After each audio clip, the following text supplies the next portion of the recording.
Muy buenas tardes, bienvenidos a La Brújula por Radio La Luna, AM 1140. Este viernes 3 de diciembre de 2021 hemos empezado el último mes del año. Y bueno, y seguimos aquí en La Brújula y seguimos transmitiendo este programa que siempre está cargadísimo de contenido. Y hoy lo estoy haciendo con la particularidad de estar transmitiendo desde Valeria del Mar.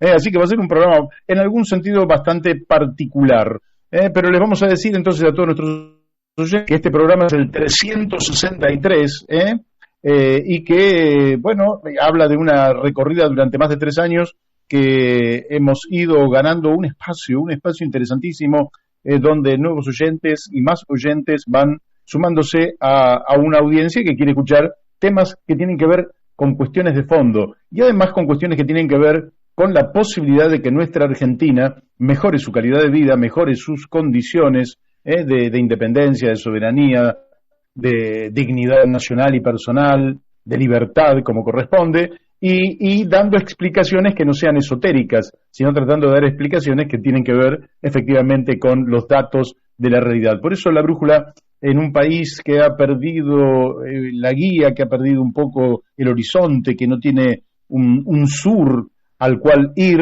la brújula pretende, lógicamente, aportar un grano de arena para salir de esta situación.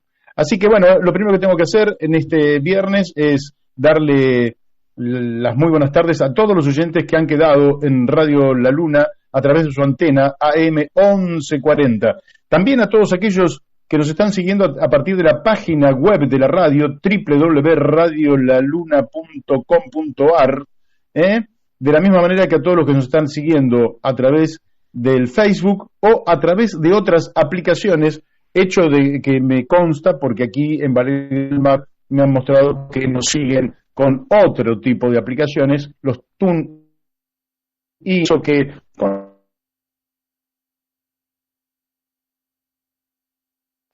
saliendo al aire y que usted lo esté pudiendo escuchar.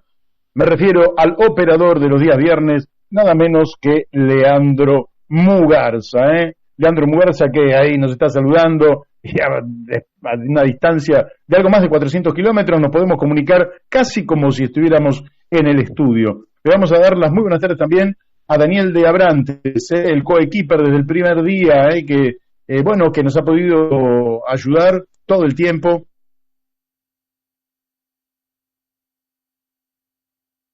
Lógicamente en el día de hoy no lo pudo hacer. Le damos los muy buenos días también a Daniel Pérez, que es el creador del canal de YouTube La Brújula en la Luna, canal de YouTube que sigue creciendo de manera tal que todos nuestros oyentes que se hayan perdido alguno de los, ahora sé con precisión que es entre 1100 y 1200 entrevistas, que sumado a los programas suman casi 1500 videos que están en el canal de YouTube La Brújula en la Luna. Entonces le recomendamos a nuestros oyentes que pongan La Brújula en la Luna, ese canal de YouTube, y se suscriban, vayan suscribiéndose porque es realmente una fuente de información tremenda, muy pero muy importante.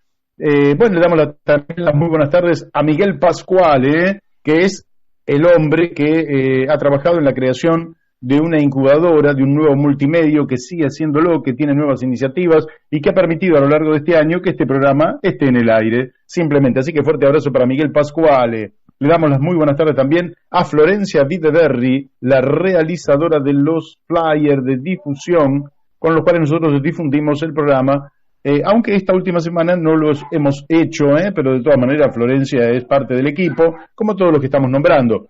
Le damos también las muy buenas tardes a la doctora Mónica Colunga, que hace posible que nos escuchen allí en Corrientes Capital, nuestra queridísima provincia de Corrientes, a través de Radio Fénix FM 92.1 MHz. También le damos las muy buenas tardes a quien desde la cordillera de los Andes hace posible que nos escuchen allí en aquella localidad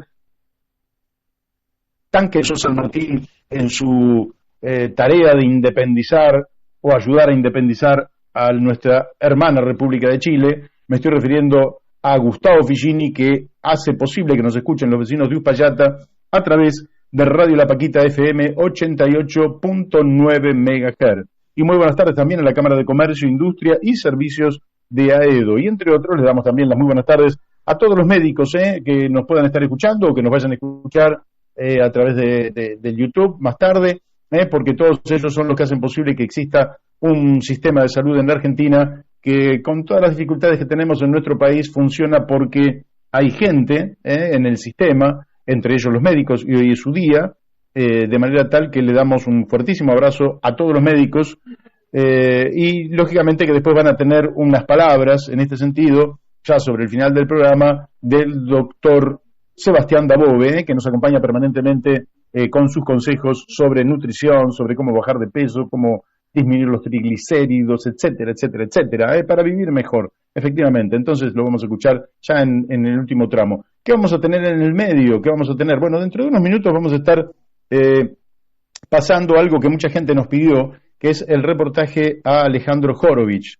este magnífico intelectual, al cual le hemos hecho estos días una entrevista que ha tenido un éxito importante, y bueno, para todos aquellos que no la hayan podido escuchar, van a escuchar una entrevista que creo que tiene un contenido muy importante. Eso va a ocurrir dentro de 6, 7, 8 minutos, y después en la segunda hora ya van a tener, porque hoy es el día también de la discapacidad, de las personas con discapacidad. Y entonces vamos a tener realmente un equipo trabajando sobre este tema a partir de las 18 horas. Me refiero a Carlos Matos, a Rodrigo Romera y a Gabriela Troiano. Ellos van a tratar, porque en este nuevo aniversario, de un día en el cual la gente con discapacidad se plantea que nada de lo que se haga en función de la discapacidad pueda hacerse sin la participación activa de las personas que realmente padecen alguno de estos problemas y que efectivamente son los que mejor conocen la solución de los temas.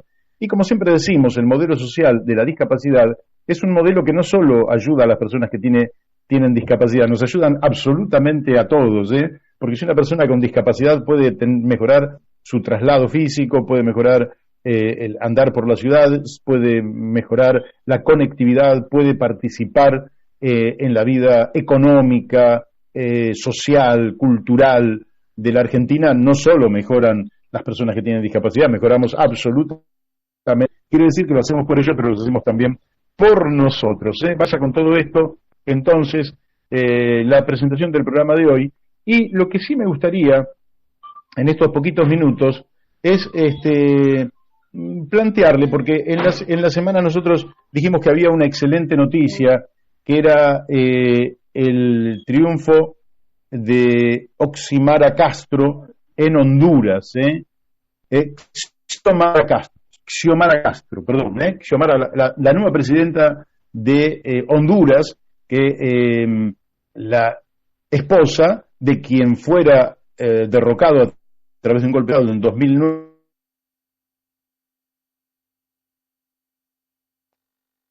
preservaron la seguridad física de Manuel Zelaya, hoy sigue siendo el marido de Xiomara Castro, que fue electa presidenta de Honduras. Pero fíjense lo que les voy a leer ahora, porque realmente habla de que todos los que nos dicen que no se puede, fíjense lo que el compromiso de 30 puntos de esta mujer y de este pueblo, que nos va a indicar que sí se puede cambiar la historia en América Latina en favor de los sectores populares. No sé si con los minutos que tengo voy a llegar, pero por ahí algunos les voy a poder mencionar. El punto dice: lucharé y apoyaré la derogación de las leyes de la dictadura, ley del Consejo de Seguridad y Defensa, ley de secretos, ley de escuchas, etcétera. No sigo leyendo, pero ese es el primer punto. Quiere decir que va a desmantelar todo lo heredado legalmente de la dictadura de estos últimos años. Punto 2. El primer día de mi gobierno convocaré a una consulta popular para que el pueblo organice y elija la Asamblea Nacional Constituyente originaria que redactará una nueva constitución. Magnífico, extraordinario. Punto 3. Ordenaré la recuperación de las empresas estatales que le provee servicios al pueblo. La N, Hondutel, el SANA, aeropuertos, puertos y carreteras libres de peaje. Extraordinario. Punto 4. Ordenaré la venta inmediata del avión presidencial, los vehículos de lujo del Estado, una disminución a los altos y desproporcionados sueldos de los funcionarios y todo gasto oneroso, programas e instituciones que dupliquen funciones. Quiere decir que va a ser un recorte de gastos del Estado en todo aquello que es oneroso o privilegio de los estamentos políticos de la dictadura allí en Honduras. Punto 5. Crearé la Secretaría de Planificación Económica y Desarrollo Social para que el Estado hondureño organice sus recursos a favor del desarrollo humano, abandonando por la aplicación del modelo neoliberal. Punto 6. De inmediato abriré relaciones diplomáticas y comerciales con China continental. Punto 7. Reduciré el precio de la energía eléctrica para que la empresa privada, especialmente la micro, pequeña y mediana empresa, sea más competitiva y los más pobres no deban asumir los costos de la energía eléctrica. Punto 8. Revisaremos y cancelaremos legalmente los contratos de energía eléctrica otorgados por el Estado a precios sobrevaluados, previo pago de un precio justo. Punto 9.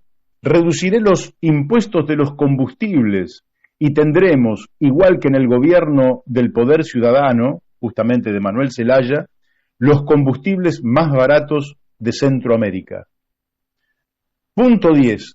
Ordenaré de Banadesa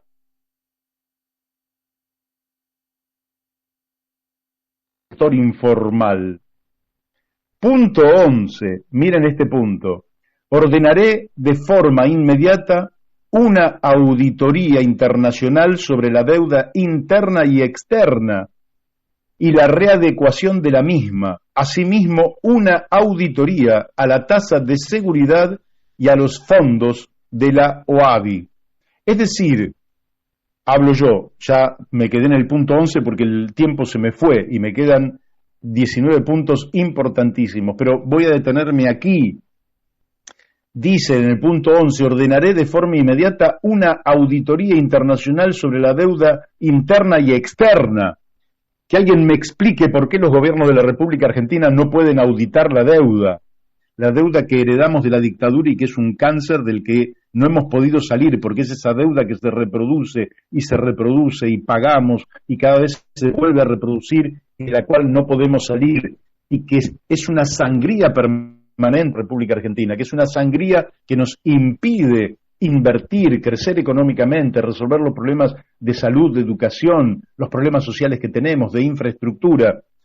Miren, un país chiquito que es Honduras, de 112.000 kilómetros cuadrados, muchísimo más chiquito, 25 veces más chiquito que la Argentina, con 9 millones de habitantes, un poco más de 9 millones, 5 veces más pequeño que la Argentina, se anima a auditar la deuda interna y externa. Porque los gobiernos democráticos de la Argentina desde 1983 a la fecha nunca lo han hecho. Cierro con esta pregunta, lógicamente, y espero que ustedes puedan continuar escuchando nuestro programa. Ahora queda el reportaje que le hemos hecho a Alejandro Horovich. Espero que lo vuelvan a disfrutar porque es realmente una entrevista cargada de muchísimo contenido. Vale la pena que se la escuche de punta a punta y después, lógicamente, continuar con el programa, la segunda hora, con Carlos Matos, Gabriela Troyano y Rodrigo Romera para cerrar, lógicamente, un viernes que le deseamos a todos nuestros queridísimos oyentes que sea el inicio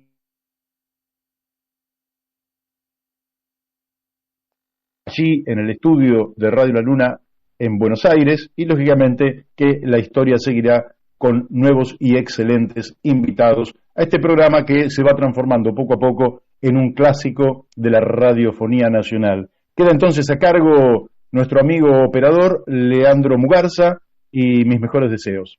Chau y hasta el lunes. Si no me equivoco, ya estamos en contacto con Alejandro Horovich. Alejandro, muy buenas tardes. Alex, ¿cómo te va, Mario? ¿Qué decís? Bien, bien. Bueno, Alejandro, mira, aunque no era el plan de mi entrevista empezar por este caso, pero te pediría si nos haces una brevísima reflexión sobre esto que está conmoviendo a la sensibilidad, la emoción, el dolor de la familia de Lucas González, este crimen atroz que ha acontecido y que debería ser un llamado de atención, yo creo que para toda la sociedad y en particular para la dirigencia política. Pero, ¿qué has visto vos en este crimen que, lógicamente, no es un episodio, digamos, aleatorio, sino que es algo que nosotros venimos sufriendo desde hace mucho tiempo y que la gente ha bautizado como gatillo fácil? Mira, el patrón de razonamiento clave es el que acabas de plantear. La pregunta es, ¿estamos en presencia de un error de instrumentación? ¿Estamos en presencia de 3 oficiales de la policía que se han comportado en contra de las instrucciones precisas que la policía recibe sobre su comportamiento, o estamos en presencia de un comportamiento habitual? Uh-huh. Si nosotros miramos estadísticamente la cantidad de casos de una policía que tiene 5 años y vemos que hay 210 casos similares, lo que estamos entendiendo es que simplemente este caso impactó por su brutalidad y por su clarísima connotación racista y antijuvenil, donde queda muy claro que en la Argentina ser joven y morocho es una situación que te pone al borde de la muerte. Uh-huh. y te hace objeto de un hostigamiento continuo y sistemático por parte de la policía. Y cuando vemos que este comportamiento no es simplemente el de la policía de la capital federal, que precisamente por ser de la capital federal y por tener los ojos del conjunto de la sociedad argentina puestos allí, ganan una visibilidad distinta. Si miramos esto en el contexto nacional, vemos básicamente que estamos hablando de miles de casos similares. Entonces, la pregunta tiene que reformularse y es, ¿cuál es la idea de seguridad que las fuerzas de seguridad tienen para plantearse actuar en una sociedad donde los rangos de desigualdad son tales que la crispación es continua y permanente, y donde la posibilidad de la policía de intervenir directamente sin control judicial, ni parlamentario, ni control real de ninguna clase, son un modo de comportamiento sistémico? Por lo tanto, este horror que estamos viendo en la muerte de un pibito de 17 años que venía con 2 amigos de probarse en un club de fútbol, nos hace pensar que todo este problema está considerado bajo parámetros que no son los que en rigor de verdad se ajustan al derecho, ni se ajustan al sentido común de lo que debe ser que proteger a los jóvenes, y está muy claro que los jóvenes, estos jóvenes, tienen que protegerse de esta policía. En consecuencia, lo que hay que reformular es que la doctrina Chocobar, que es la doctrina realmente en curso, debe cancelarse, y que un Estado que se plantea un orden político democrático no puede funcionar en estas condiciones. Sí, claro. Sí, decís muy bien, porque esta doctrina Chocobar es alentada por un montón de dirigentes políticos, empezando por Patricia Bullrich, siguiendo por Mauricio Macri, pero estábamos recordando también que José Luis... Sin ninguna duda que ellos explícitamente la defienden públicamente. Sí. Pero conviene entender que este comportamiento de aquellos que dicen no defenderla tampoco supone ninguna diferencia real a la hora de la verdad. Así es. Basta ver Bernie en Guernica para darse cuenta que... Así es. Guernica es el ejemplo más absoluto de lo que estamos hablando. Uh-huh. Alejandro, vos que tenés uno de los libros clásicos de la política argentina con los 4 peronismos, libro que leí hace muchos años y que por ahí tengo guardado en mi... Tiene 35 años el libro ya. 35 años, cómo pasa el tiempo, increíble. Rápido, perdón, 36. 36 años, claro, ¿qué es del 84, 85? 85. 85. Es de octubre del 85. Bueno, yo debo tener, calculo que la primera edición, debes tener mirá, mucha... si tenés una edición con el dibujito de Menchi Sabat en la tapa, es exactamente la primera edición. Ah, mira. Así que vos sos un hombre que ha estudiado, que ha comprendido ese fenómeno tan difícil para muchos sectores de la derecha y de la izquierda. No, es un problema difícil para todo el mundo. Es difícil, ¿eh? Sí, claro. Ahora, pero que tiene una persistencia, porque yo que soy militante de pibe, escuchaba, no, una vez que algunos viejos me decían, una vez que se muere Perón, no va a existir. Se acabó la rabia. Se acabó la rabia, muerto el perro, se acabó la rabia. Y sin embargo, pasó el tiempo, ya virtualmente del 74 hasta ahora, 47 años, y persiste con un vigor que es admirable. Ahora, admirable por el vigor, no por las cosas que hace. Aquí es donde tenemos que plantearnos de cuál peronismo tenemos enfrente y qué significa esto respecto del peronismo histórico.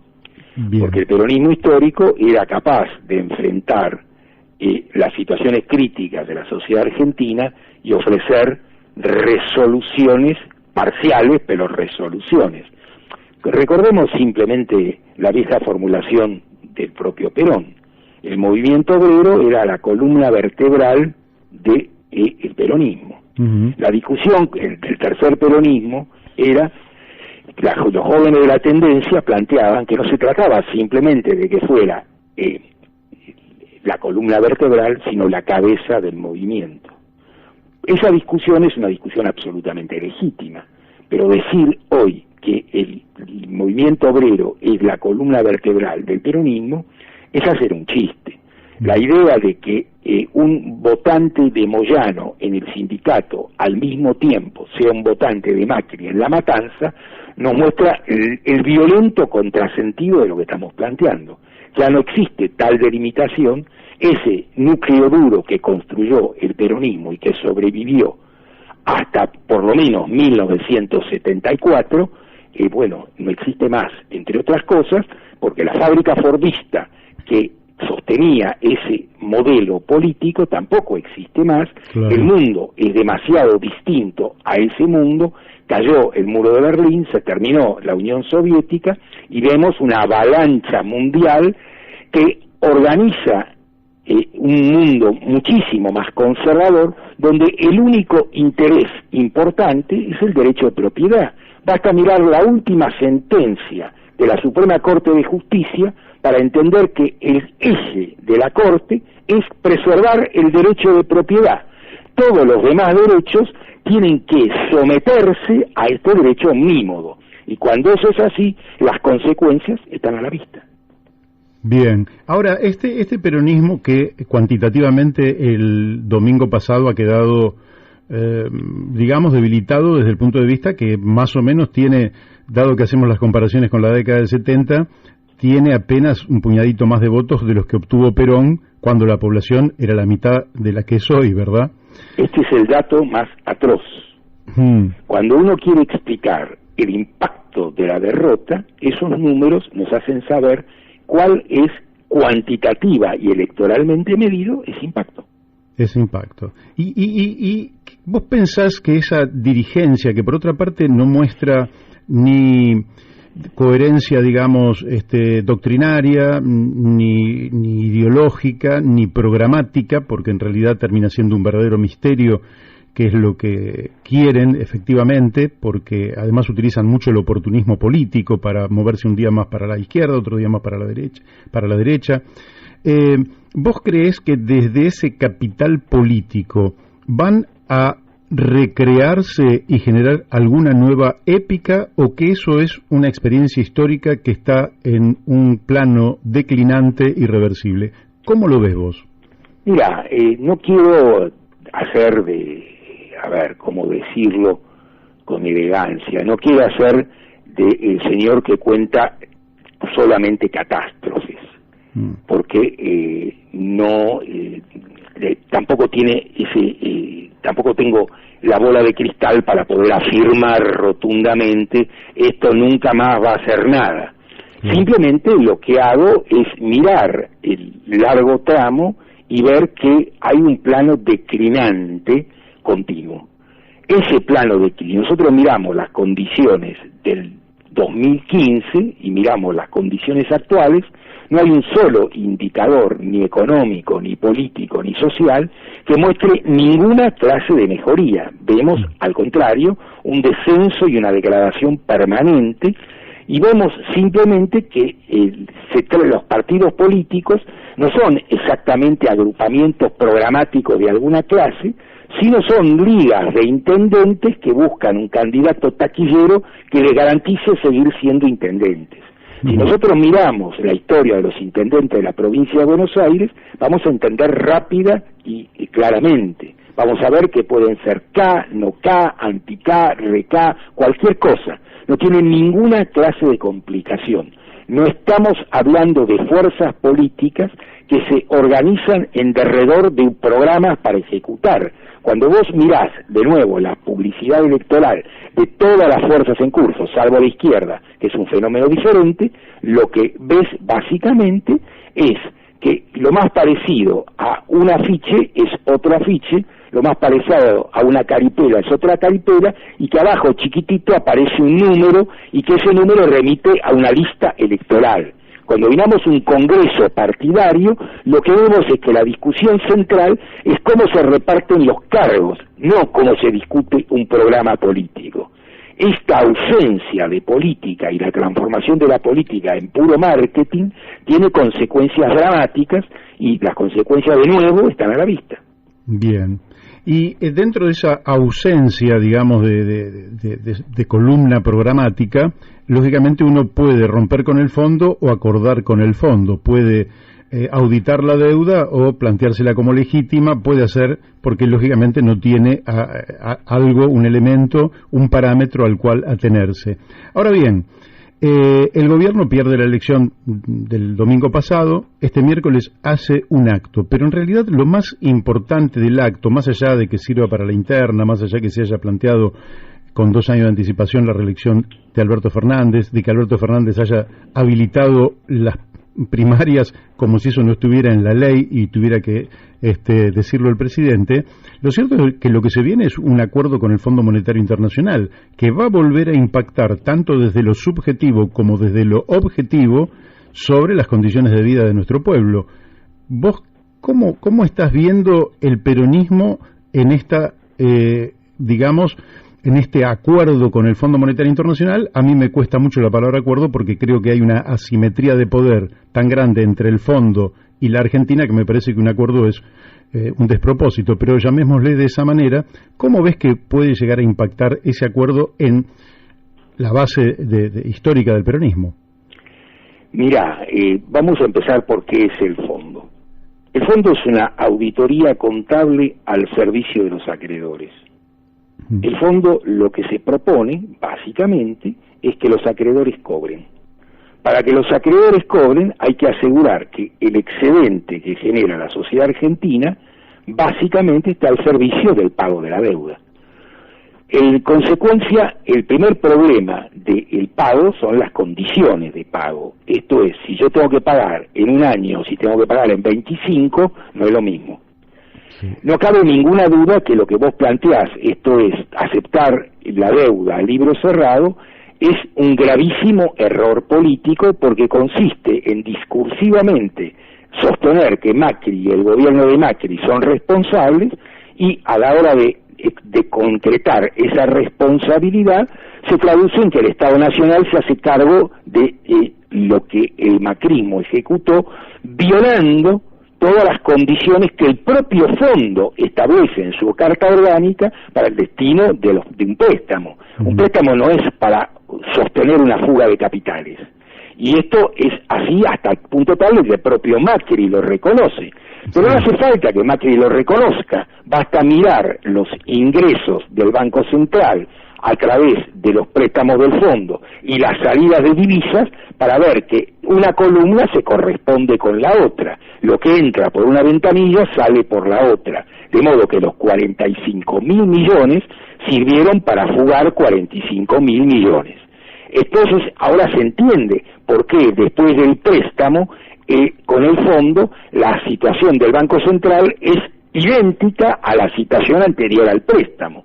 Es decir, el préstamo no solo no le dio al Banco Central los instrumentos para frenar la corrida cambiaria, frenar la estampida inflacionaria, frenar una colosal reasignación de ingresos en contra de los sectores populares, para entender básicamente que no es el gobierno de Alberto Fernández el que va al fondo. Macri puso al gobierno nacional a tiro del fondo y el gobierno nacional no salió nunca más de esa situación. Y si para algo sirve una política, es para cambiar las condiciones en que la política se ejecuta. Lo que queda claro es que entre la política que ejecuta en este momento el gobierno de Alberto Fernández y la política que ejecutó Macri, no hay un punto de corte. Y el que no haya un punto de corte explica perfectamente el resultado electoral y al mismo tiempo las condiciones en las que se va a volver a negociar con el fondo. No se trata de que Martín Guzmán tenga la mano de plata y las capacidades de negociar. Ha mostrado el ministro cuando negoció con los bonistas privados que no le falta temple, no es ese el problema. El problema no es un problema de la audacia personal de los funcionarios, sino de la política general que vienen ejecutando. Y esa política no entra en contradicción. Ya no hablemos de relatos, sino con por lo menos la subjetividad de una parte muy amplia que respalda al Frente de Todos. Pero no es solo que entra en contradicción con una parte muy amplia del Frente de Todos, entra en contradicción con los intereses materiales de 4/5 partes de la sociedad argentina. De acuerdo.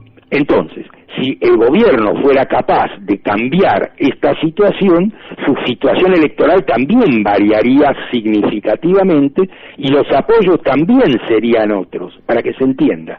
El viejo cuentito de que no tenemos relación de fuerzas porque nos hemos sacado pocos votos es un cuentito que simplemente consiste en tomar una escena y congelarla como si fuera la misma escena ad infinitum en el tiempo, y no entender que la política es el instrumento que permite cambiar las relaciones de fuerza. Pues bien, el problema es que el gobierno no cambia las relaciones de fuerza porque continúa la misma política. Claro. Ahora, saquemos un poco el foco del peronismo y vayamos al antiperonismo.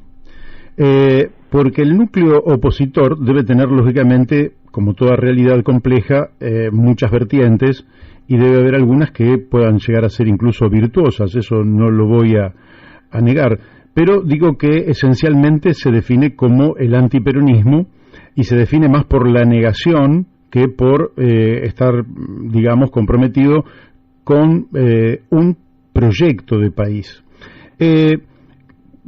Creo yo que el proyecto de país de ellos se reduce a un mínimo número de negocios en los cuales muchos de ellos están personalmente involucrados o grupalmente involucrados, una apertura de la economía que, en fin, es más retórica que otra cosa, y una sumisión de la Argentina a Occidente, pero que eso no es un proyecto de país. ¿Vos cómo ves el papel del antiperonismo en la política argentina? Mira, si vos tomás el número de pobres de la Argentina y tomás los datos reales de lo que sucede, la cuenta es muy simple. Sobran 20 millones de argentinos. Claro. En consecuencia, sostener que vos estás haciendo un país para la mitad es un problema muy difícil de sostener amablemente, y por lo tanto eso solo se puede sostener con instrumentos fuertes y claramente represivos. Es obvio que en un lugar donde aquellos que tienen trabajo tienen necesidades básicas insatisfechas, ¿qué vas a decir de los que no lo tienen? Y cuando vos planteás en la vieja historia del peronismo el movimiento obrero como la columna vertebral, pues bien, Si vos no sos capaz de recomponer la columna vertebral y que aquellos que no tienen trabajo tengan trabajo, y aquellos que tienen trabajo en condiciones horripilantes tengan con trabajo en condiciones razonables, pues bien, entonces, ¿qué es tu planteo? Ya no estamos hablando de un gran proyecto nacional, sino de la falta completa de proyecto político, y simplemente la política se transforma en la gestión diaria de lo dado, tal cual está dado. La oposición no se propone cambiar nada, la oposición se propone continuar exactamente lo mismo con lo mismo, que es, en ese sentido, el gorilismo tradicional nunca fue demasiado distinto. Pero conviene recordar que aún los gobiernos gorilas tradicionales del ciclo que va entre 1946 y 1975, donde vos tenés gobiernos militares, gobiernos radicales, etcétera, etcétera, aparte de los gobiernos peronistas, vos ves que en esas condiciones la distribución del ingreso nacional, los sectores populares nunca recibieron menos del 40% del Producto Bruto.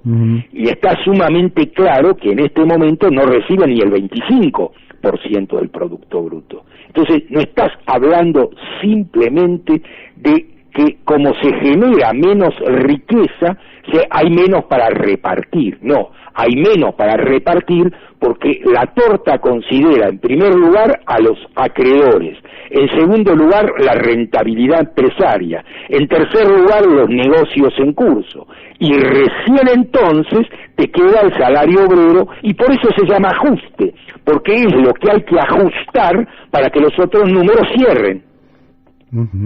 Sí, sí. Y ahora eso muestra, por un lado, una falacia de lo que veníamos mencionando, una falencia de lo que veníamos mencionando, que es, por un lado, el aparato político del peronismo, pero a su vez la organización del movimiento obrero, que antaño, y nosotros tenemos memoria, pero está absolutamente documentado, Huerta Grande, La Falda, los 21 puntos de Ubaldini, que hoy hay como una suerte de vacío programático por parte de la clase trabajadora organizada, e incluso muy débil, si se quiere, la propia Central de Trabajadores Argentinos, que hace hasta poco tiempo tenía, digamos, un discurso y un programa de vanguardia. Ahora vayamos para la vereda de enfrente. Nosotros tenemos una burguesía nacional que... Burguesía nacional. Bueno, vamos. Vos querés decir, te referís a los burgueses que viven en la Argentina, pero nacionales no son, ellos viven como en un country. Efectivamente. Podrían estar ubicados. A ver, que Paolo Roca viva en San Isidro y no viva en Trieste es simple una anécdota geográfica, no un postulado político. Está bien. Yo lo que me refería es que nosotros tenemos, por ejemplo, Brasil tuvo una burguesía de San Pablo, que con todas las críticas que se le puede hacer, los tipos tenían un proyecto, y la guita que ganaban la invirtieron en hacer más poderoso Brasil. Aquí la guita pero son que ganan... exactamente los mismos que se ocuparon de destituirlo a Lula. Sí, los mismos. Sí, sí. Entonces está muy claro que ese proyecto a la hora de la ejecución es básicamente una retórica. Es verdad que la burguesía brasileña era dueña de la deuda brasileña, y eso se puede ver, entre otras cosas, en las descomunales reservas que tiene todavía hoy el Banco Central de Brasil. El Banco Central de Brasil tiene en este momento 328.000 millones de dólares. Y las de reservas de libre disponibilidad, y la Argentina carece en este momento de reservas de libre disponibilidad. Entonces estamos muy en claro de que efectivamente esa burguesía hace negocios de otra manera. Ahora, de ninguna manera la burguesía paulista entiende algo más que el próximo negocio, nada más que las condiciones de hacer negocios en Brasil, porque Brasil es una especie de subcontinente en sí mismo, le permiten una escala que no permite la escala argentina. Y ahí llegamos a la madre del borrego. La idea que vos podés resolver los problemas argentinos en el marco de la geografía argentina es una idea trivial. Si vos mirás el mundo como está organizado, entendés. Europa es la Unión Europea, los Estados Unidos es el NAFTA, Canadá, México y los Estados Unidos, y el Mercosur es un bla bla. Esto es, se hacen gestos alrededor del Mercosur, pero cuando se plantea el Banco del Sur, cuando se plantea la posibilidad de construir con las reservas globales que tiene el conjunto de Sudamérica, se advierten otras posibilidades políticas de inmediato, para que se entienda. Ecuador no puede anclar su moneda sino al dólar, porque no tiene términos propios para hacer semejante cosa desde hace muchos años. Esta no es una idea que pueda permitir alguna clase de crecimiento y desenvolvimiento nacional relativamente autónomo. Esta es una idea por la cual el bloque entero por separado está sometido a la gramática de la bancocracia globalizada. Entonces, o establecemos una política sudamericana, y entonces las Malvinas no son argentinas, las Malvinas argentinas son británicas. Sí. Las Malvinas, para que sean argentinas, tienen que ser sudamericanas, y entonces el petróleo también va a ser sudamericano, y la renta en general también va a ser sudamericana, porque vamos a tener el peso específico para poder negociar en términos de razonabilidad. De lo contrario, uno, por separado, son batidos en fila india, como ya hemos visto los resultados electorales, donde en el 2004 teníamos una alineación de gobiernos progresistas y hoy tenemos una catástrofe. Ahora, esos gobiernos progresistas facilitaron esta catástrofe. Que los malos hacen lo que los malos hacen no es una novedad, pero que los otros no hacen lo que hace falta para facilitarles las cosas tampoco. Milei no surge de un huevo o cigota. Milei surge básicamente porque mientras hablamos sobre el Estado de Derecho, las condiciones reales del derecho son las que Milei plantea. Y las que Milei plantea es basta de negros. Basta escuchar simplemente lo que dice, al mismo tiempo que tiene una fórmula sintética más que clara. Ninguna necesidad constituye ningún derecho. A diferencia de lo que decía Eva Perón, sí, claro. Toda necesidad insatisfecha es un derecho conculcado. Sí, bueno, acá vemos hasta dónde, porque tampoco Milei o Esper son el producto de sus propios talentos, más allá de que estén catalizando un descontento popular muy importante. Evidentemente acá ha habido sectores que los han ido impulsando, los han ido instalando, y que a mí me parece que también son parte de la ceguera que tiene esta, no sé cómo llamarle, vos decís burguesía nacional, no, y estoy de acuerdo, burguesía nativa o oligarquía económica, no sé. Es el bloque de clases dominantes. Yo tengo una fórmula para eso, que es el bloque de clases dominantes. El bloque de clases. Ahí hay un conjunto de elementos diferenciales. A ver, los que detentan renta agraria no son iguales que los burgueses agrarios que tienen maquinaria de tecnología de punta. Los que tienen una pyme no son lo mismo que el capital concentrado. Y los que tienen actividades comerciales en cadena no son lo mismo que los kiosqueros. Pero al mismo tiempo todo eso construye un cierto agrupamiento que tiene una cierta hegemonía política, y esa hegemonía política es la del mercado mundial tal cual es. Mientras esto siga siendo así, la política no quiere decir nada. La política es simplemente la constatación de lo que es tal cual es, seguirá siendo. Y mientras la política es esto, el malestar frente a la política, el malestar frente a los políticos, la casta política, el modo que Milei verbaliza esto, Milei cuando dice esto no dice lo que dicen solamente sus votantes, dice lo que piensa la sociedad argentina de la casta política. Sí, eso es cierto. Triste, pero cierto. Pero también es cierto que Milei está expresando como proyecto un neoliberalismo ultra, ¿verdad? Que llevaría, de poder ejecutarse alguna de esas medidas, a una nueva catástrofe, que yo creo que es una catástrofe nacional, de la cual, como en toda embarcación, los que se quedan sin bote son los pobres, ¿verdad? Pero que sería una verdadera catástrofe para la Argentina. Y eso es impulsado por estos sectores del bloque de clases dominantes. No tengo ninguna clase de duda al respecto, con una pequeña salvedad. No hay botes porque no hay a dónde ir. Eso es cierto. Te pregunta Daniel Echeverría de Cava, ¿cómo estás viendo a la izquierda argentina? ¿Cómo ves su papel? Mira, la izquierda argentina ha hecho la mejor elección en mucho tiempo. Eso muestra simplemente el grado de desagrado y descontento de la sociedad argentina puesta en un vector. si nosotros pensamos el mundo en su conjunto y el lugar de esa izquierda en el mundo, vemos que casi salvo en la Argentina, o en Chile, o en Perú, es decir, en pequeños lugares y bolsones marginales, no existe. Francia, que supo tener un partido comunista y un partido socialista de masas, el partido socialista no es nada, es un sello vacío, el partido comunista directamente no existe. Lo mismo podemos decir de Italia, que tuvo otro partido comunista de masas, uno de cada 4 votantes en el año 80 en Italia votaban los comunistas. Pues bien, todo eso también se terminó. Eso nos hace saber que esa izquierda atrasaba ya entonces 40 años. Esta izquierda hace un esfuerzo muy importante por modificar este parámetro, pero de ahí a que sea una alternativa política sudamericana es una distancia un poco excesiva para ellos solo, ¿no? Sí, no tengo duda. Ahora, en esta línea, dado que Daniel Echeverría plantea esto, había hace 50 años atrás un vector, dado que vos decís que es la idea del socialismo, que era absolutamente atractiva y que lógicamente impulsaba la lucha por el socialismo prácticamente en todo el planeta, y no había lugar, no había rincón del mundo donde no hubiera alguien luchando por ese futuro que se visualizaba como un futuro de mayor justicia, de mayor igualdad, de mejor vivir.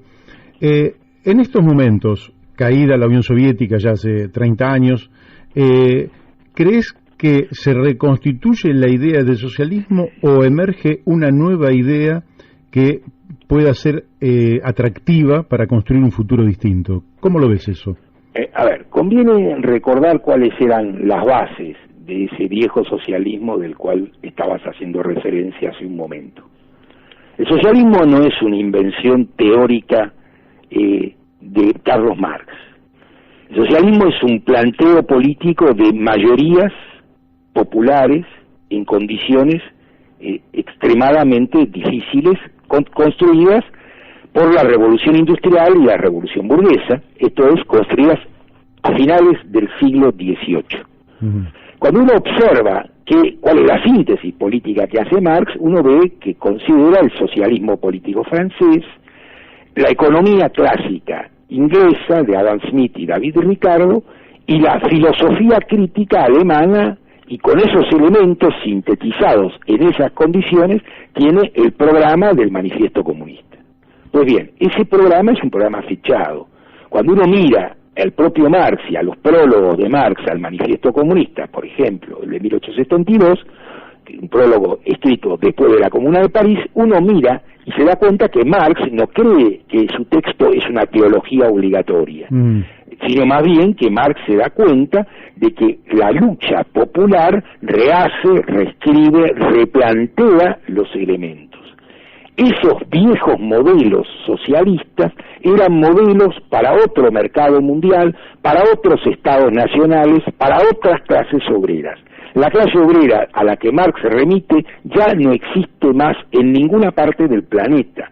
Estamos hablando de una aparición de un elemento nuevo, que es el capital tecnológico. Estamos viendo trabajadores que pueden ganar millones de dólares al lado de trabajadores que ganan centavos de dólar. Y entonces, ¿cómo entender el abanico que va desde el trabajador de California del capital tecnológico a el trabajador mexicano de la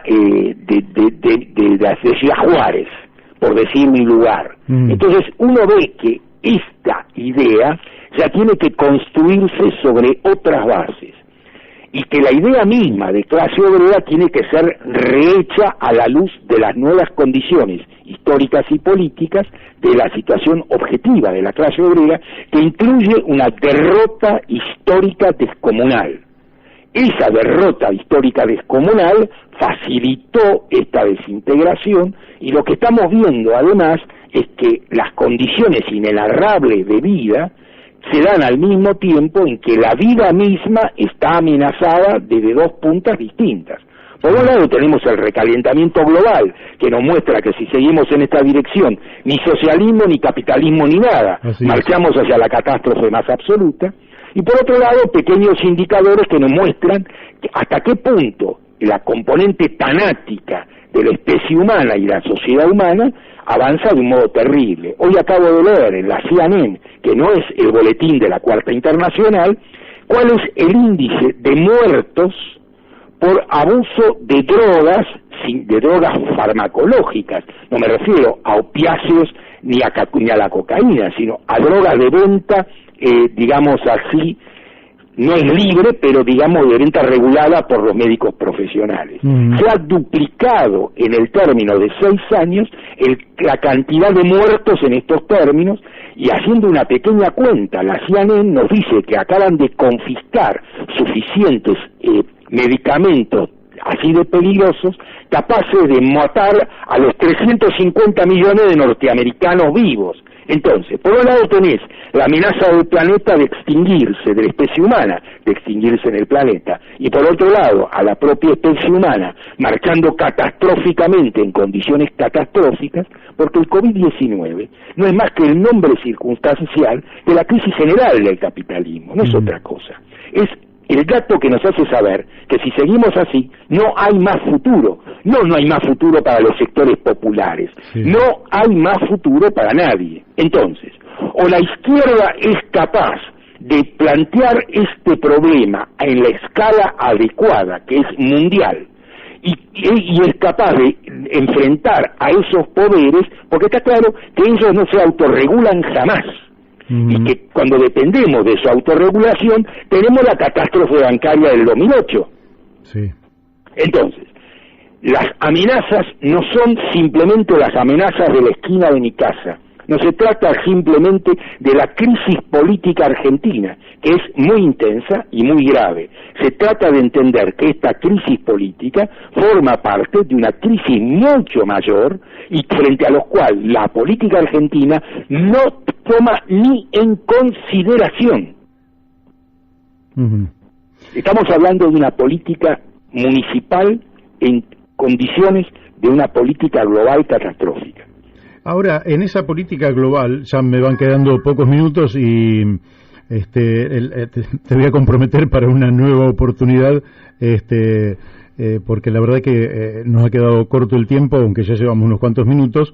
En ese orden mundial irrumpe, digamos, en los últimos años, por el crecimiento apoteótico que tuvo durante 40 años, China.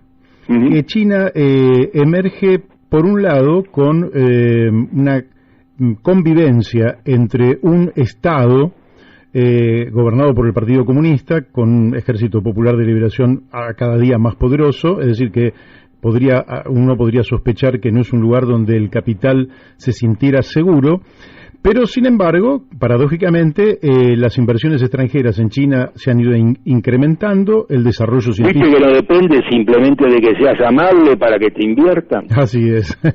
No digo porque, viste, la lista de imbéciles que cree que si se bajan los pantalones más rápido y más seguido viene plata, hay que contestarles que eso tampoco es cierto. No es cierto. ¿Y cómo estás viendo? No me extiendo en esto. ¿Cómo estás viendo el papel de China? Porque si vos lees a Xi Jinping, siempre habla de un socialismo de peculiaridades chinas, pero parece un socialismo de peculiaridades chinas circunscripto a ese territorio, a diferencia de la Unión Soviética, que pretendía incidir en el mundo entero. Parece que los chinos circunscribieran a la resolución de sus propios problemas su vida política sin manifestarse, digamos, agresivamente prácticamente en ningún tema, más allá de que merece otra charla el tema China. ¿Cómo lo ves? A ver, cuando vos hablás de China, tenés que hablar de un fenómeno único en la historia universal. Entre 1978 y hoy, China creció a una escala china. En 1960, el Producto Bruto Per Cápita chino, China tenía en ese momento 700 millones de habitantes, era de aproximadamente $200. En este momento, el Producto Bruto Per Cápita de los chinos es de $8.700. No sé si queda claro, estás hablando de algo que creció 40 veces. 40 veces, sí. Bien.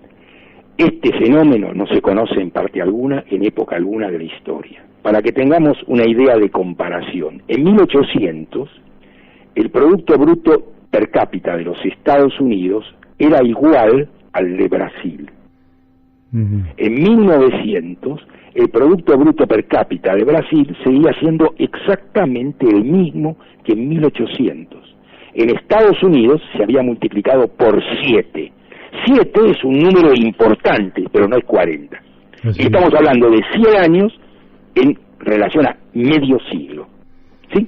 Entonces lo que estamos viendo en China es básicamente cómo China construyó un mercado nacional en la lógica de la gramática general del mercado mundial, que no consiste en el experimento ruso de la autosuficiencia, sino en la interacción con el mercado mundial directamente y lograr que las inversiones en el mercado mundial se hagan en los términos que China determina. ¿Vos escuchaste muchas discusiones sobre la cotización del yuan? Ninguna. No, ni la vas a escuchar, porque Barack Obama, que intentó discutir esto, por supuesto los chinos se rieron y tuvo que pasar a otra cosa. En consecuencia, lo que estamos diciendo es lo siguiente. En China, por cierto, hay una economía de capitalismo controlado desde el Estado, como vos bien dijiste, por el Comité Central del Partido Comunista Chino.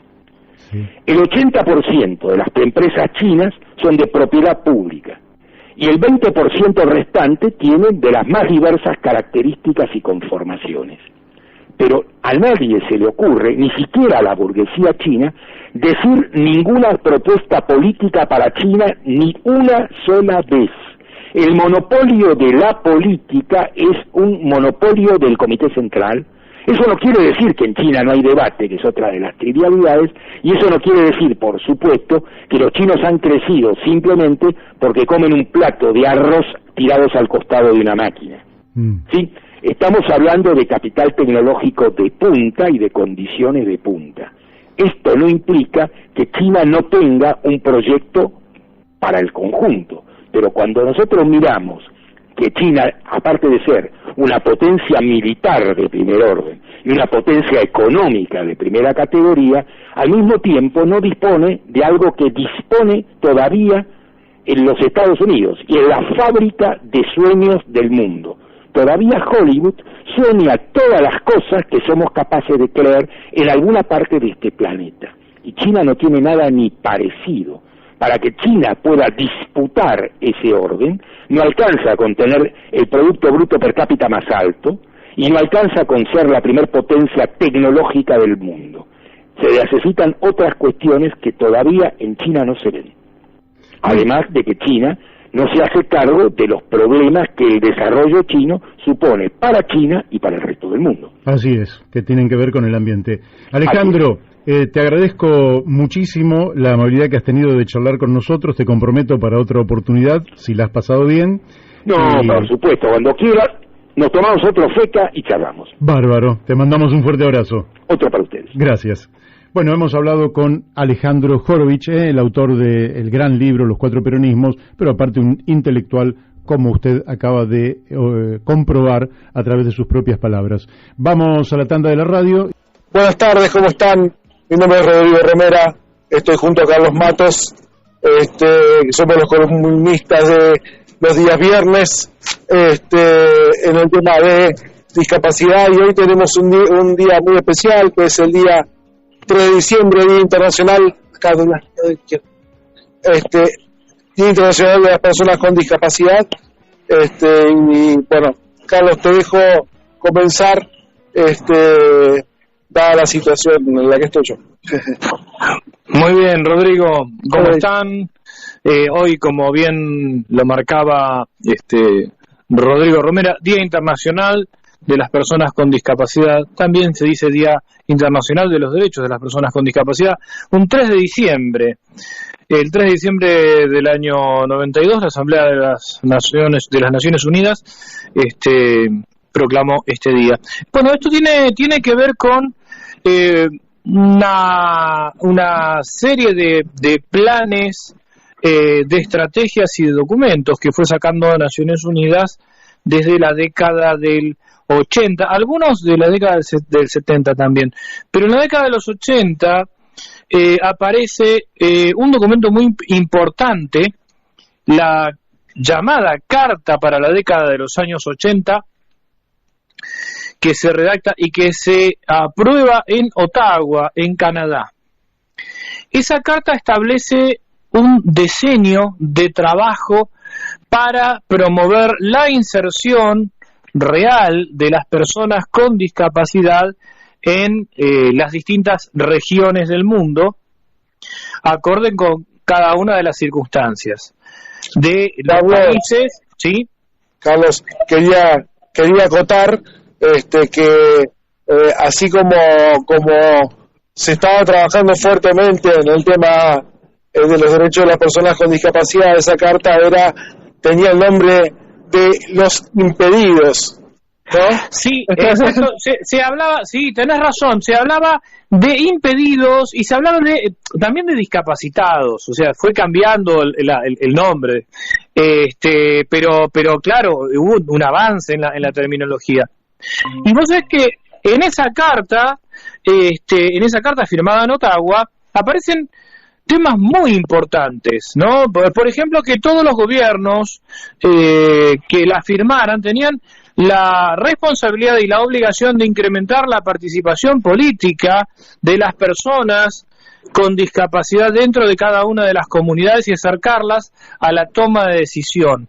Esto fue, obviamente, muy anterior a la famosa Convención Internacional de los Derechos de las Personas con Discapacidad, pero ya estamos hablando de que en esta carta del modelo social llevado, aunque sea en forma embrionaria, a nivel global, es decir, que no hay un paradigma tan nuevo, ¿no? Ahora se habla de que este es el nuevo paradigma del modelo social, no es nuevo, ya tiene sus años.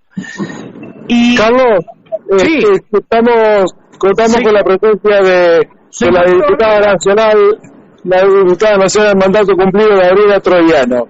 Hola, Gabriela. Hola, Gabriela, ¿cómo estás? ¿Qué tal? Estamos, ¿Qué tal? Rodrigo, ¿Cómo están? ¿Me escuchan? Ahí te escuchamos, Gabriela. Estamos Rodrigo y yo. Hola. Estamos acá desde Mar del Plata. ¿Estás, Gabriela? Bueno, desde La Feliz. Sí, en realidad estamos en el programa de Mario. Estamos en el programa de Mario, le hemos copado el espacio desde acá, desde Mar del Plata. Pero está muy bueno esto. Y no sabemos si se lo vamos a devolver. No sabe. En realidad el compañero muy generosamente nos invitó a poder charlar de estos temas hoy. Así que bueno, vamos a tener que devolvérselo porque quedaríamos mal. Gabriela, Es un gusto tenerte con nosotros. día muy especial. A ver, ¿estás ahí, Gabriela? Sí, yo los escucho. Ahí se escucha.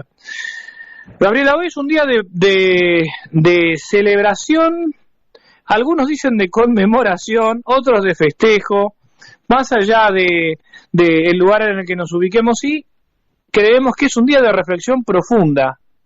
¿Qué representa para vos, Gabriela Troyano, diputada socialista, mandato cumplido, diputada nacional, miembro de la vicepresidenta de la Comisión de Discapacidad de la Cámara de Diputados de la Nación?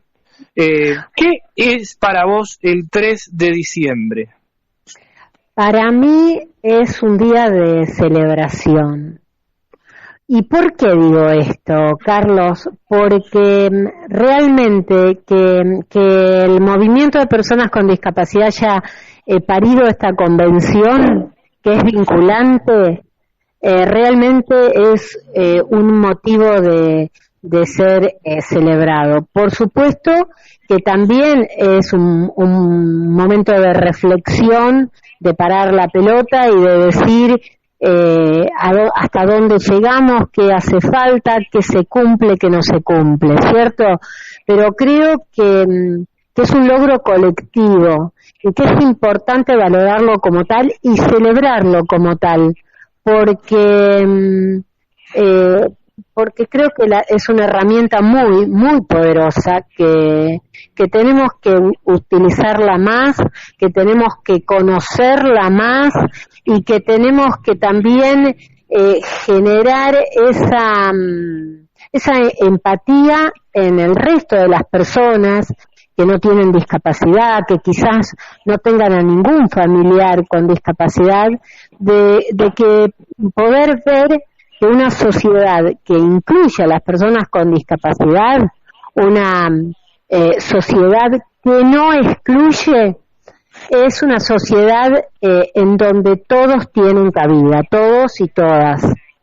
Y es muy importante. La Convención nos habla del modelo universal, y fíjate que cuando habla del modelo universal está incluyendo a los niños, a los adultos mayores, está haciendo una inclusión con otros colectivos. Y por eso yo siempre digo que los códigos civiles hablan de personas. La Convención trae esto de personas con y sin discapacidad. Y yo digo que cuando legislamos para las personas con discapacidad, estamos legislando para todas las personas. Claro, porque estamos también previendo una situación que puede ser sobreviniente o no, eso por un lado, pero por otro lado estamos resolviendo el conjunto de inconvenientes de la ciudadanía en relación a estos criterios de universalidad.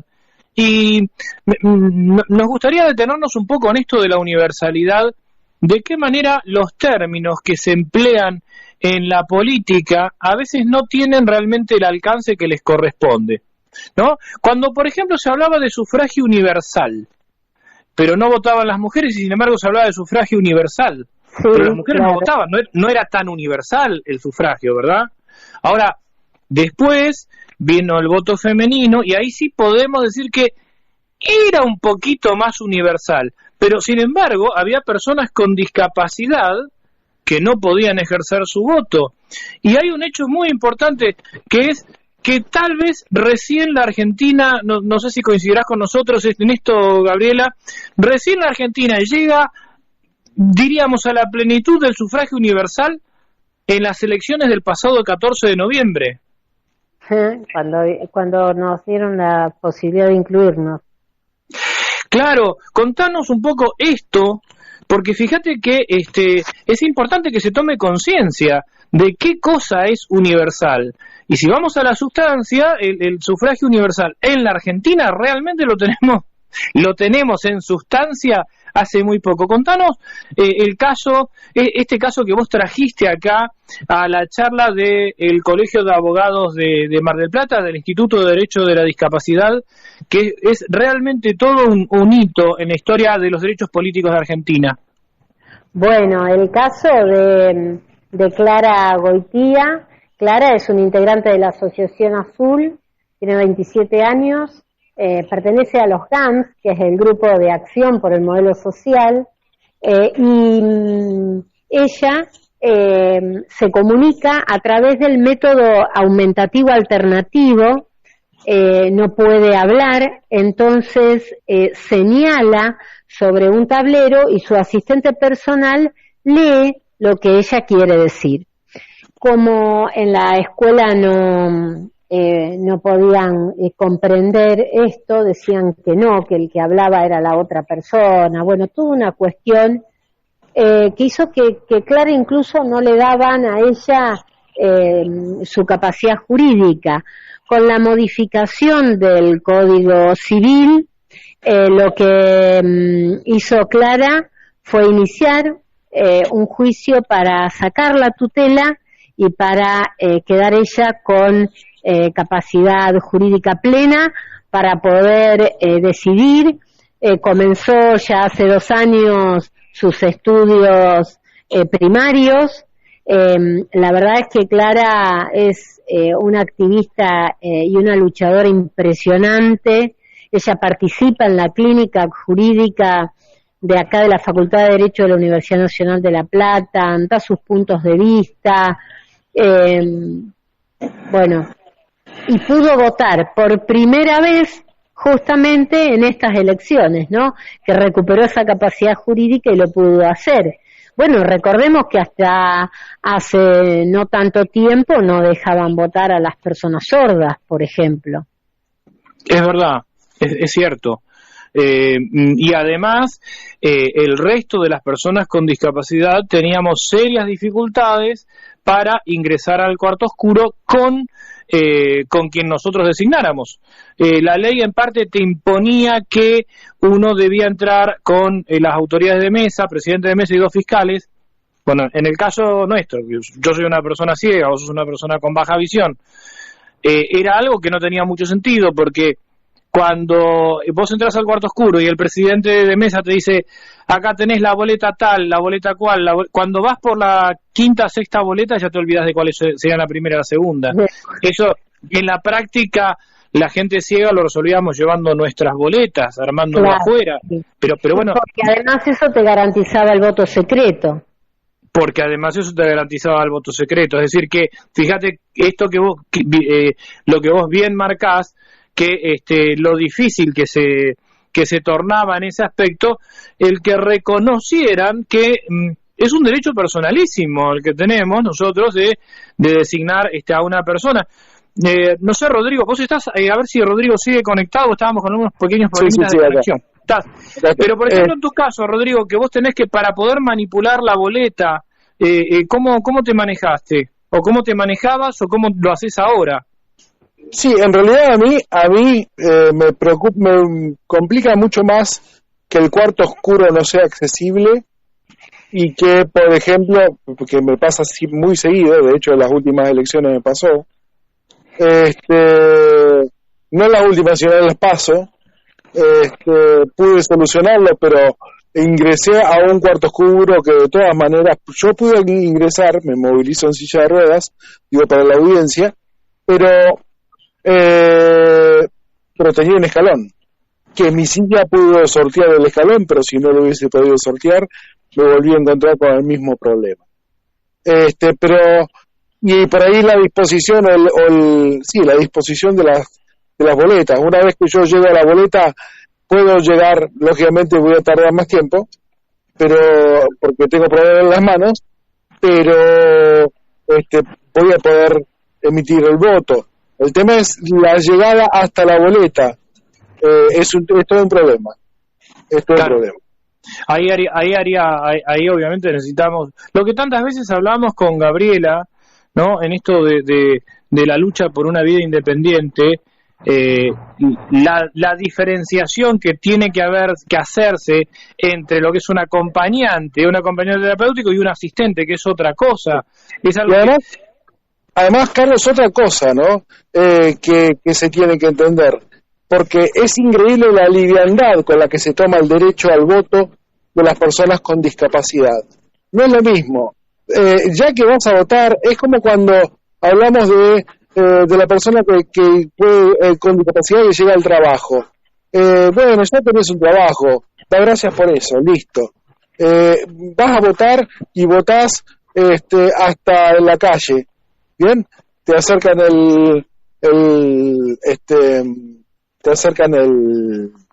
urna, las boletas. La urna, sí. Y toda la boleta, te dicen a cuál vas a votar, vos tenés que agarrar una boleta de las que están ahí, el voto secreto no se cumple lo más mínimo.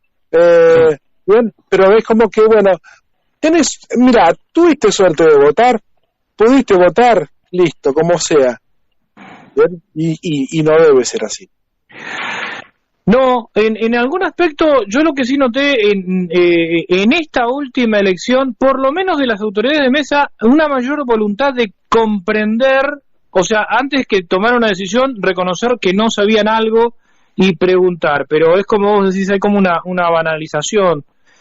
Me parece a mí me gustaría que nos metamos con un tema que bueno, a lo mejor para nosotros es recurrente, frecuente, pero no sé si tanto para las oyentes, los oyentes, que es el movimiento de vida independiente, Gabriela. ¿Qué es? ¿Para qué sirve? ¿A qué apunta? ¿Cómo surge? ¿Qué entendemos por vida independiente? Bueno, eso es muy muy interesante. Yo siempre digo que hay que ver la película Campamento Extraordinario, que es justamente narra cómo surge el movimiento de vida independiente, y es Ed Roberts en Estados Unidos, que estaba en silla de ruedas, era usuario de silla de ruedas, y él quería seguir estudiando en la universidad. Y bueno, la universidad tenía unas escaleras muy, muy grandes, le pasaba lo de Rodrigo, y entonces se instaló en la puerta y no se iba hasta que hizo, y él y los compañeros lo subían con la silla de ruedas. Fue toda una movida que terminó de cuajar en ese campamento, que pergeniaron una toma de un ministerio para que las personas con discapacidad sean escuchadas. Y bueno, y esto generó justamente lo que es hoy, lo que hoy entendemos como el artículo 19 de la Convención, que es la posibilidad de la persona con discapacidad de decidir qué estudiar, de decidir cómo vivir, con quién vivir, de decidir, digamos, desde qué comer, su vestimenta, bueno, como una persona sin discapacidad. Justamente eso es dar la igualdad, es eliminar esa barrera.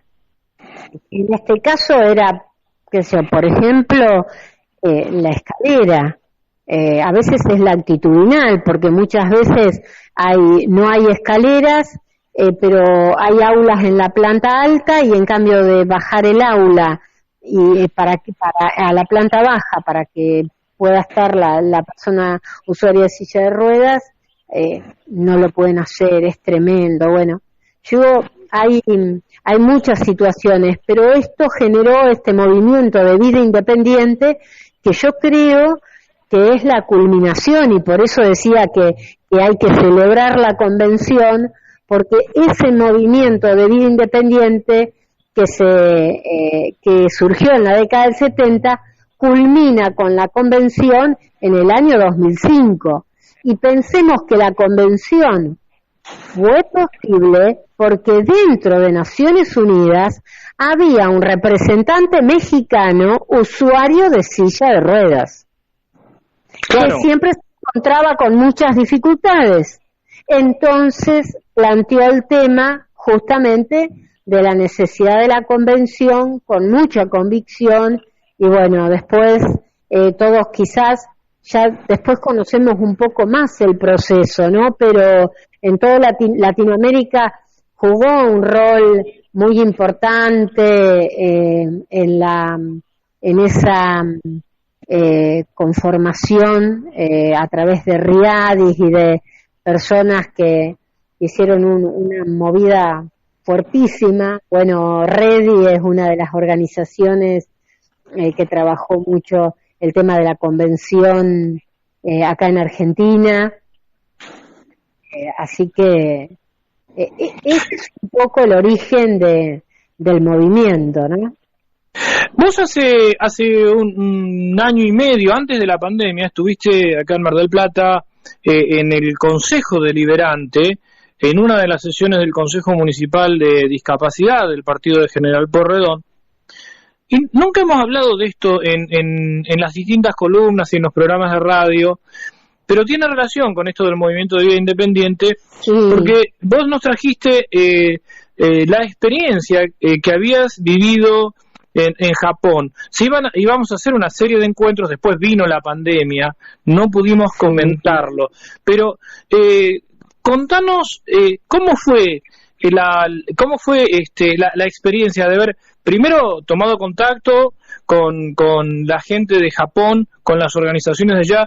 ¿Qué fue lo que viste? ¿De qué te empoderaste? ¿Qué viste de diferente en cuanto a la perspectiva que a veces uno adquiere al tomar distancia del propio terruño también? ¿Y qué es lo que se puede ¿qué es lo que se puede extrapolar o interpolar hacia la Argentina de aquellas experiencias? Pues nunca hemos abordado este tema. Yo creo que lo que hay que abordar justamente es el cambio actitudinal, la necesidad de que comprendan los funcionarios que a veces ellos lo hicieron al mismo modo, porque la Asociación Mainstream Internacional, su presidente había ido a estudiar a Estados Unidos y fue compañero de Ed Robert y participó de este movimiento. Entonces, cuando vuelve a Japón, genera todo esto, ¿no? Ellos tienen un proceso bastante diferente a la Argentina, porque Argentina tiene la tendencia de aprobar las convenciones o aprobar leyes y después no las cumple. Ellos primero adecuaron toda la normativa nacional a la convención y después aprobaron la convención. Tal es así que esta beca que yo gané de capacitación en vida en la comunidad en Japón, tiene que ver dentro de su plan de cooperación internacional, donde la convención habla que los estados tienen que cooperar con las naciones que más lo necesitan para generar esto, ¿no? Y ellos cumplen con eso y en ese marco fue la capacitación. Así que la verdad es que muchísimas cosas, digo, desde el presupuesto, cómo logran el presupuesto, cómo empoderan a la persona con discapacidad que administra sus fondos, que tienen una fuerte asesoría de pares, que les enseñan por ejemplo, a cómo dar las órdenes a las personas, que les enseñan también a los familiares. Bueno, la verdad es muy, muy importante ver ellos tienen, por ejemplo, el cupo laboral obligatorio es para privados y públicos el mismo porcentaje. Y los que no cumplen son multados. Son penalizados. Claro, no es como acá, no es acá como que se ve como si fuera una gauchada, ¿no? No una obligación. Gabriela, y una preguntita, el porcentaje del que hablamos de la incorporación de personas con discapacidad en el ámbito laboral, ¿de cuánto es? ¿Es menor como acá al porcentaje de personas con discapacidad? No te alcanzo a entender. En Japón es el 2%. ¿El 2? El 2, para privados y públicos.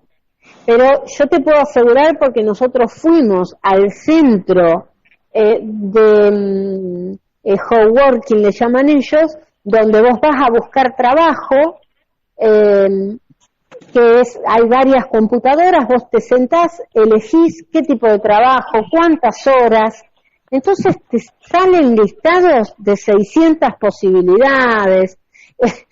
Vos realmente tenés posibilidad de claro, fíjate vos que nosotros tenemos el doble, está bien, lógicamente ahí está, ellos lo tienen desdoblado, pero les sirve a nosotros el 4%, tenemos el doble de porcentaje y no lo cumplimos. Claro, no llega ni al 0,90. Entonces, claro, justamente, y además en el privado no tienen la obligación, si bien hay leyes nacionales y provinciales que dan beneficios económicos a las empresas que contratan, sí, es como que las empresas todavía tienen miedo de contratar a personas con discapacidad. Sí, y vos sabés que ustedes los querían encarar desde el tema económico. El turismo accesible, por ejemplo, en el mundo, mueve millones y millones de pesos, porque hay muchas personas con discapacidad y familias con personas con discapacidad que van de vacaciones y quieren ir todos juntos y requieren ir a un lugar que sea accesible, no se va a separar la familia. Seguro. Por supuesto. Pero ellos, por ejemplo, fíjate, tienen una pensión que por el solo hecho de tener discapacidad te la dan. Esa pensión es en discapacidades severas, que solamente pueden mover quizás una mano o un pie. Esa pensión es de $900. Después hay otros que cobran 600, ponele, otros 300. Pero hasta la persona que está en su departamento con sus asistentes personales puede trabajar con una computadora adaptada y trabajar en lo que quiere trabajar. O sea, claro. Y el teletrabajo.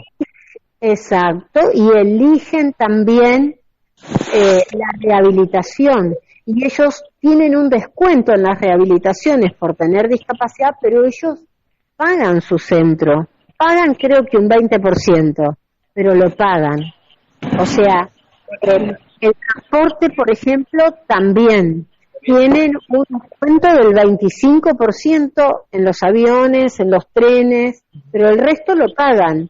O sea, les dan dignidad hasta hacia en el manejo, ¿no?, de su fondo, de su dinero. Es realmente hay muchísimas cosas para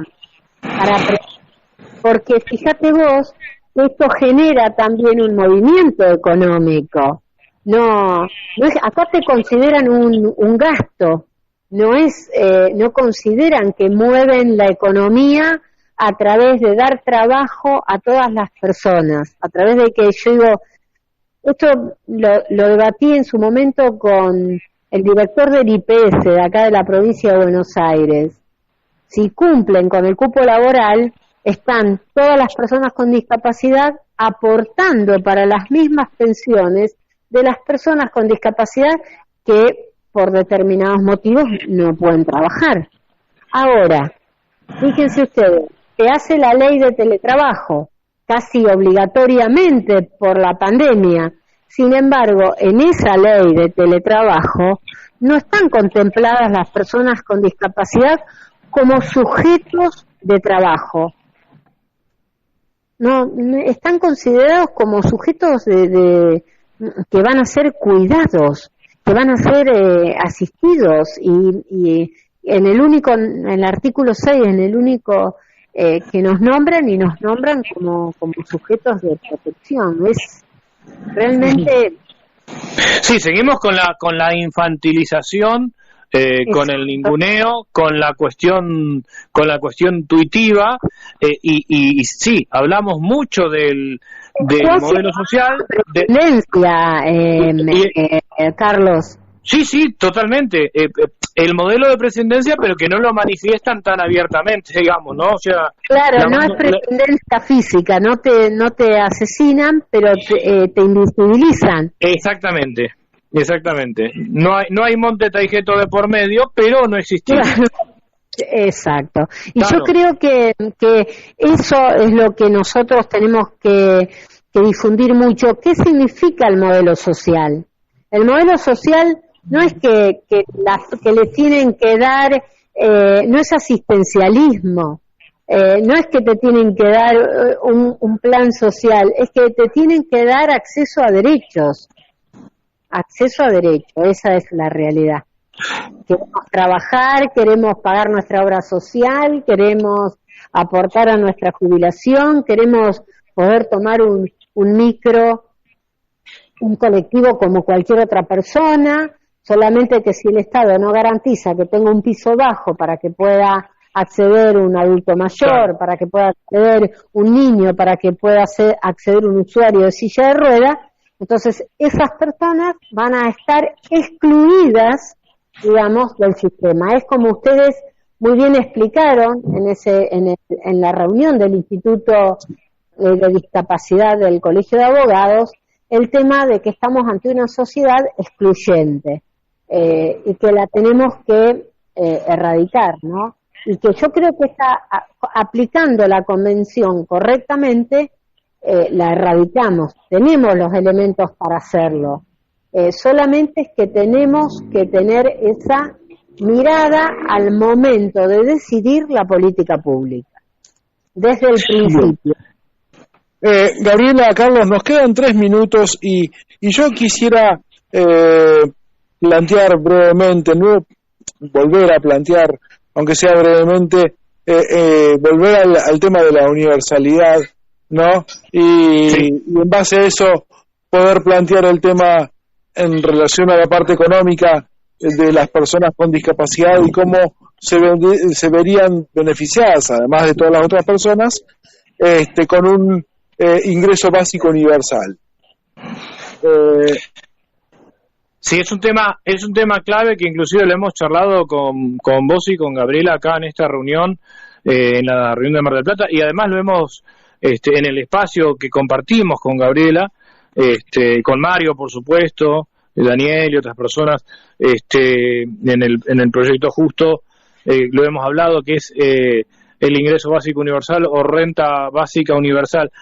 Gabriela, una de las cosas que charlamos acá en el núcleo es de personas con discapacidad que estamos dentro de este proyecto, es que la renta básica universal o el ingreso básico universal, como bien lo plantea Mario Masitelli en su libro Socializar la herencia difusa, implica de alguna forma la discusión económica de lo que es el modelo social de discapacidad. ¿Qué opinión tenés al respecto? Bueno, fíjate vos que, viste que yo participo soy miembro de REDI, y nosotros se plantea desde ahí la asignación universal por discapacidad. Y justamente hoy habían invitado a REDI, que fui yo en representación a la Agencia Nacional de Discapacidad, y fue el presidente. Así que tuve la oportunidad de planteárselo, justamente con esta mirada de que de cómo se originan las pensiones no contributivas y lo que significa este ingreso universal por discapacidad, ¿no?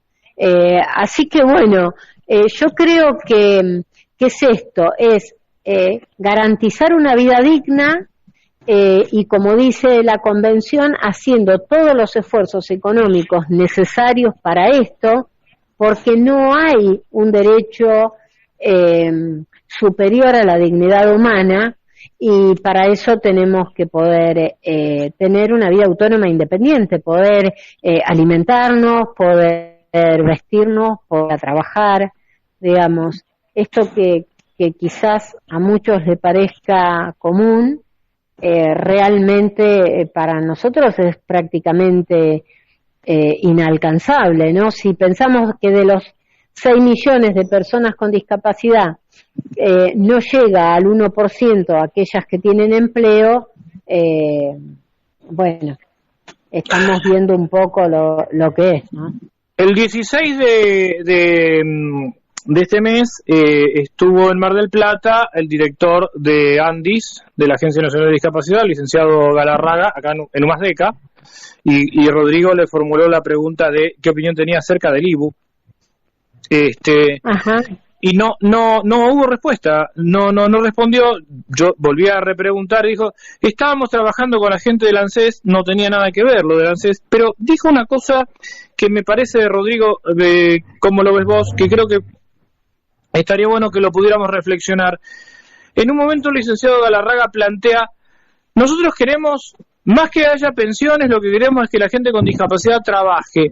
Y plantea una dicotomía muy falsa, porque la verdad es que el ingreso básico universal, justamente, no es para que no es para que se deje de trabajar, ¿no? Y, no, claro, es reparatorio. Bueno, hay justamente sobre ese punto me gustaría que reflexionáramos, porque vos marcaste en varias oportunidades que una pensión no es en este caso no es un beneficio, sino que es una reparación por todos los inconvenientes que la sociedad le está generando a la persona con discapacidad. Carlos, como para ir... Sí. Perdón, tendríamos que pedir permiso porque en realidad ya se pasaron las menos... Nos hemos pasado, son y 41, no sé, en relación al resto del programa. No, está bien, pero por lo menos dejémosle 30 segundos a Gabriela que redondee esta idea que es como clave, ¿no? Sí, bueno, agradecer a Mario y a los que están organizando el programa. No está contrapuesto, porque justamente las personas con discapacidad tienen que enfrentarse a múltiples barreras. Y nosotros sabemos perfectamente cuánto cuesta una silla de rueda, lo que cuesta que la obra social te lo reconozca. Entonces, realmente en las familias donde hay personas con discapacidad siempre hay una persona que tiene que dejar de trabajar para asistir a la persona con discapacidad, porque la ley no está modificada para brindar la asistencia personal. Entonces, yo digo, es un acto reparatorio por donde nosotros lo busquemos, porque hasta el lograr tener patrocinio jurídico gratuito no le es fácil a las personas con discapacidad. Entonces, nada sobre nosotros sin nosotros es también permitirnos hablar y contar cuáles son las situaciones por las cuales atravesamos y por qué necesitamos un ingreso universal por discapacidad. Creo que es esencialmente es eso. Rodrigo. Bueno, Gabriela, muchísimas gracias por tu tiempo. Bueno, Carlos, gracias a Leandro que nos hizo el soporte técnico y a Mario que nos permitió estar una vez más. Carlos, bueno, nos despedimos. Nos despedimos, muchísimas gracias Gabriela Troyano, Mario Masitelli, siempre atento a esto. Bueno, Rodrigo, vamos a seguir conectados desde acá, desde Mar del Plata. Y bueno, un fuerte abrazo y como vos bien dijiste, Gabriela, es un día de celebración. Un abrazo a todos, gracias.